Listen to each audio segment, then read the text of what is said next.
Ada 4 hal yang membuat hati itu atau iman seseorang itu bisa lemah. Banyak makan, banyak tidur, banyak bicara agak bermanfaat, sama banyak bergaul.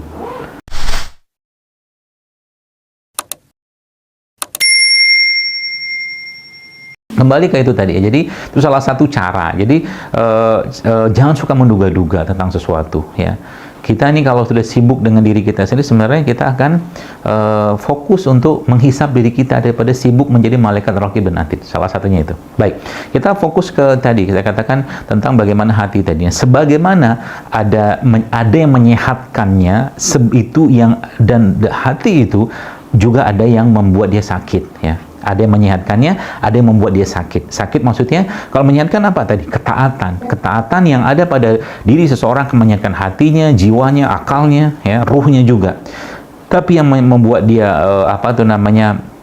sakit itu adalah dosa-dosa tadi, yang termasuk tadi prasangka, ya, perasaan yang buruk segala macam, semua yang bertentangan dengan apa yang Allah perintahkan pasti berdosa atau membuat hatinya sakit. Ya. Nah, saya ambil contoh begini saja. Ya. Ini saya punya jeruk, ya. Saya punya jeruk di sini, ya. Nah, jeruk ini kalau saya makan, ya, kita tahu bahwa jeruk itu mengandung vitamin C, antioksidan, bla bla bla bla bla segala macam. Pertanyaan saya kan, kalau seandainya berarti jeruk ini kalau saya makan, maka apa yang terjadi? Raga saya akan sehat, insya Allah, biiznillah. Pasti akan sehat. Bukan pasti, insya Allah. Ya. Insya Allah akan sehat. Dengan kandungan yang sangat luar biasa pada jeruk ini. Pertanyaannya, apakah jeruk ini bisa memberikan makanan, atau jeruk ini bisa menjadi makanan buat kolbu kita? Nah, itu pertanyaannya. Maka jawaban saya, insya Allah bisa. Bagaimana caranya? Caranya adalah jeruk ini Anda berikan kepada orang lain dalam bentuk sodakoh atau sedekah. Maka jeruk ini akan menjadi makanan buat hatinya kita. Meskipun kita nggak makan secara fisik atau kita ambil sedikit, sisanya kita kasih, bukan sisanya, yang jumlah bagian besarnya kita kasih pada orang lain, maka maka itulah yang menjadi makanan buat kolbunya tadi. Pertanyaannya misalkan, jadi dari situ kita bisa nilai kadar iman kita. Ya, misalkan nih si fulan gitu kan. Dia ambil jeruk ini, beliau potong jeruk ini seperempat kecil banget ini, ya. Adalah apa jeruknya tadi. Kemudian potongan jeruk tadi itulah yang dia kasih sama orang lain. Ya. Saya tidak bisa menduga orang ini bakhil atau tidak, ya. Tapi sebenarnya kalau orang itu, ya, punya pemahaman bahwa sesungguhnya yang dia miliki itu adalah yang dia berikan pada orang lain, harusnya yang dia makan atau yang dia ambil tadi, bagian kecil tadi, yang lebih besar tadi dia kasih pada orang lain. Jadi kalau mau, berarti yang paling sehat apa? Yang paling sehat kasih aja semua nih. Maka jeruk tadi akan jadi makanan buat hatinya, mengobati bakhilnya, pelitnya. Dan jeruk tadi akan memberikan kasih sayang atau memberikan curahan, ya, mungkin bahasa kita mah hormon lah gitu kan, hormon kebahagiaan, karena orang yang mungkin dikasih jeruk tadi belum pernah makan jeruk, atau belum selama ini sekian lama sudah nggak pernah makan jeruk, seperti itulah. Akhirnya memberikan kedamaian, kasih sayang dari orang tadi, ya, dalam bentuk doa-doa segala macam. Ini saya katakan makanan batin. Ini sekarang yang kita kurang tuh itu sebenarnya. Kita kurang tuh itu. Ya, sudah tahu jinnya sekarang, setan-setan ini yang keren-keren, yang keren-keren. Kenapa saya katakan keren-keren? Saya pernah dapatkan teman-teman yang perukiah itu cerita gitu kan, kalau ngerukiah seseorang itu subhanallah sekalian, ya. Ketika dirukiah malah jinnya yang mengoreksi bacaan ayat kursinya gitu. Kan keren kan? Malah jinnya mengoreksi bacaan ayat kursinya, karena jinnya udah makin canggih gitu kan. Jadi yang ngerukiah pun ya kelepek-kelepek gitu kan, nih aduh gimana gitu kan, jadi kikuk dia gitu lah, seperti itu. Ya, makanya saya katakan sekali lagi, ya, untuk menghadapi mereka-mereka tadi, maka kebaikan yang harus kita lakukan dinaikin, ya, frekuensinya, ya, dan kualitasnya dan kuantitasnya dinaikin. Kalau nggak tuh kita nggak bisa ngadepin mereka kayak begitu, ya. Jadi pakai pola-pola kayak sekarang itu tuh nggak bisa. Bukan nggak bisa, karena kadar iman kita tuh sudah sangat lemah gitu kan. Kita semua yang hidup pada zaman fitnah kayak begini, Bapak sekalian, iman kita tuh lemah sekali, rapuh sekali, ya. Maka saya katakan supaya ini menjadi makanan kolbu kita tiap hari, ya, makanan hati kita tiap hari, ya sudah, sedekahin aja tiap hari. Ya ini kan simbol aja. Makanya kan ada hadisnya, Nabi mengatakan para malaikat itu mendoakan orang-orang yang bersedekah di pagi hari, gitu kan. Pagi hari itu artinya tiap hari gitu kan, itu dikerjakan, bukan sekali-sekali, bukan sekali seminggu, atau sekali sebulan, bukan kayak begitu. Nah, jadi itu salah satunya, salah satu bentuk. Jadi bakhil ya, pelit, itu salah satu. Itu dilawan atau obatnya apa? Emang dilawan, harus dilawan dengan kedermawanan, dan kita harus paksain. Jadi semakin taat diri seseorang, ya semakin orang itu menjaga dirinya, semakin dia dekat dengan Allah, dia nggak butuh banyak-banyak makanan kayak begini. Dia cukup secukupnya saja, ya lebih banyaknya dia kasihkan pada orang lain.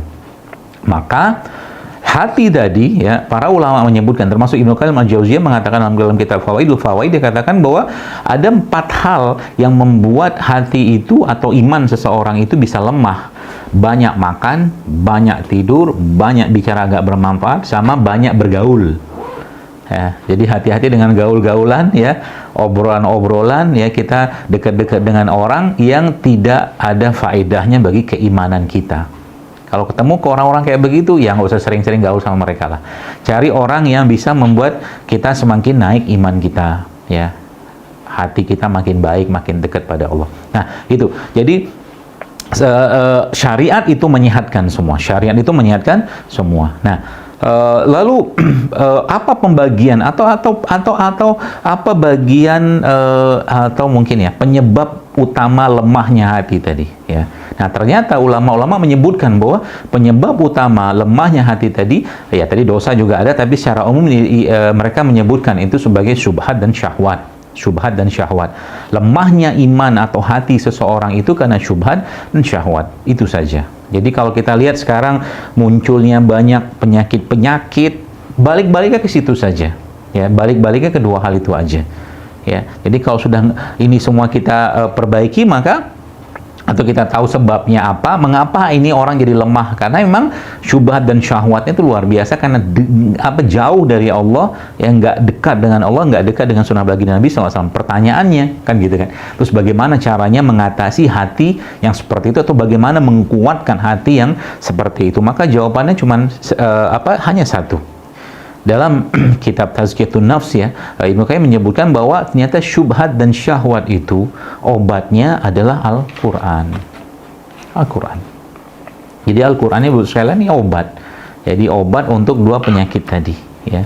Masalahnya kan sekarang saya sudah baca Quran kok nggak dapat vibrasi, nggak dapat getarannya sih. Ya mungkin nggak khusyuk, ya mungkin nggak mentadaburi, mungkin nggak paham artinya, atau mungkin nggak meresapi, cuma sekedar baca. Maka kalau saya pribadi memang menghindari sekali di mobil, ya, kalau lagi ada orang di mobil, ya, atau teman atau keluarga sendiri kemudian memutarkan Al-Quran, tapi kita berbincang-bincang di situ, akhirnya Al-Quran itu cuma sekedar kayak instrumen, nauzubillah min zalik, di mobil gitu kan, itu nggak boleh kayak begitu. Jadi kalau mau dengerin dengarkan dengan baik, ya.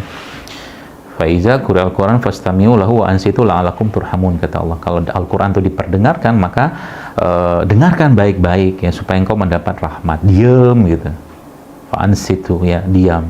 Seperti itu. Maka kalau dibacakan Al-Quran, jangan ngomong, ya. Jadi kalau Anda paling bagus sebenarnya pas lagi jogging, kalau saya jogging atau olahraga, nah coba diganti itunya musik-musik nggak bermanfaat itu dengan tilawah Al-Quran, atau mungkin kajian-kajian. Jadi lagi kita olahraga pun, mungkin yang sepedaan atau mungkin yang jalan-jalan santai atau apa, dengerin saja Al-Quran di situ, kan kita nggak ngomong, ya.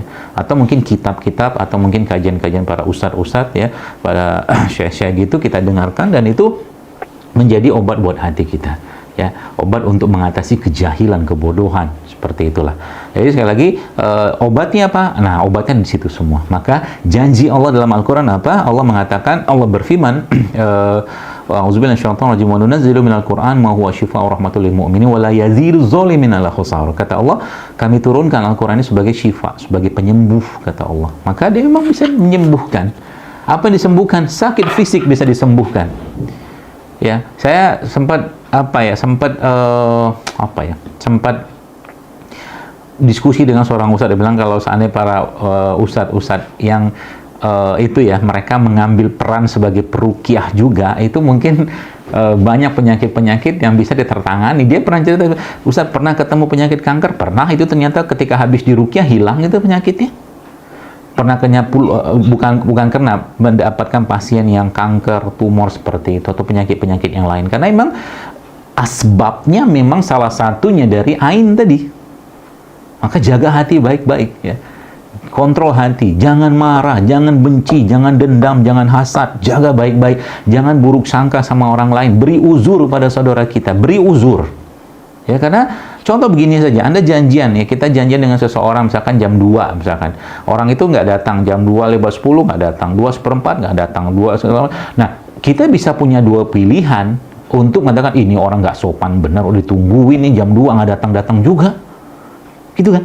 Akhirnya apa? Muncul benci, muncul marah, muncul kesel. Yang rugi siapa? Kita sendiri. Ternyata si fulan tadi mungkin ban sepedanya bocor, atau dia kecelakaan, atau mungkin kehujanan. Tinggal kasih uzur.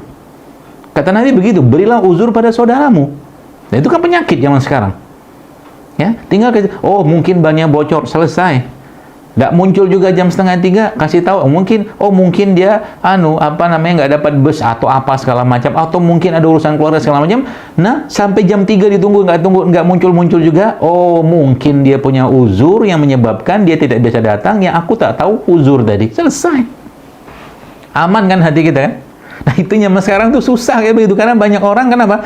Banyak orang ya, kalau bahasa saya itu lebih suka berperan sebagai malaikat rakib dan atid, malaikat pencatat kebaikan dan keburukan orang gitu kan. Urusan Allah saja, Bu sekalian. Maka sekali lagi saya katakan, mari kita jaga hati ini, Bu sekalian ya, jaga ya mungkin kalau bahasa itu kita tuh ya jantung ya, kalau mungkin heart itu kan jantung, itu dengan Al-Qur'an. Ya memang jantung organ yang sangat sensitif ya.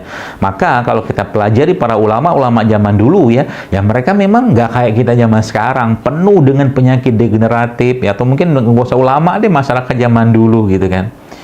Seperti itu ya. Jadi Al-Qur'an itu menjadi obat terbaiknya. Di situ ada semua kan, ya ahsantum li anfusikum. Kalau engkau berbuat baik, kebaikan itu buat dirimu sendiri. Jadi coba di list kebaikan apa yang sudah kita lakukan hari ini. Di luar kebaikan, katakanlah yang kita lakukan untuk diri kita sendiri dalam bentuk kewajiban ya, itu di luar itu. Coba sedekahnya mungkin kita, ya hatta itu cuma sekedar kalimat motivasi gitu kan, itu juga kebaikan, dan itu makanan buat kita. Ya, makanan buat hatinya kita tadi ya. Maka kata Nabi SAW, Nabi itu bahkan ya pernah disebutkan waktu Abu Salamah mau meninggal, itu Nabi datang ke rumah beliau, lalu Nabi mengatakan, la ba'sa, tohur insyaallah, kata Nabi ya, nggak apa-apa, bakal sembuh gitu kan. Baru Nabi keluar dari rumah Abu Salamah meninggal. Tapi subhanallah kan, meskipun mau meninggal pun dikasih kalimat yang menenangkan ya. Bukan kalimat yang membuat kita tuh makin panik gitu kan, kayak zaman sekarang gitu kan. Ya, virusnya tetap akan ada selamanya gitu kan. Ya, manusia itu hubungan kita sama virus bakteri, tinggal kita jaga, kuatkan saja imunitas kita. Dan sekali lagi saya sampaikan ya, imunitas bagi seorang mukmin itu adalah imannya, ketenangannya dia, keyakinan dia, ketawakalan dia pada Allah. Itulah iman atau imunnya dia. Ya, itu dijaga benar-benar. Ya, banyakin zikir, nggak ngapa-ngapain, ya udah dengerin tilawah, dengerin kajian, zikir diperbanyak, sedekah diperbanyak, minta perlindungan dengan Allah. Insya Allah itu menjadi solusi sebenarnya, ya seperti itu.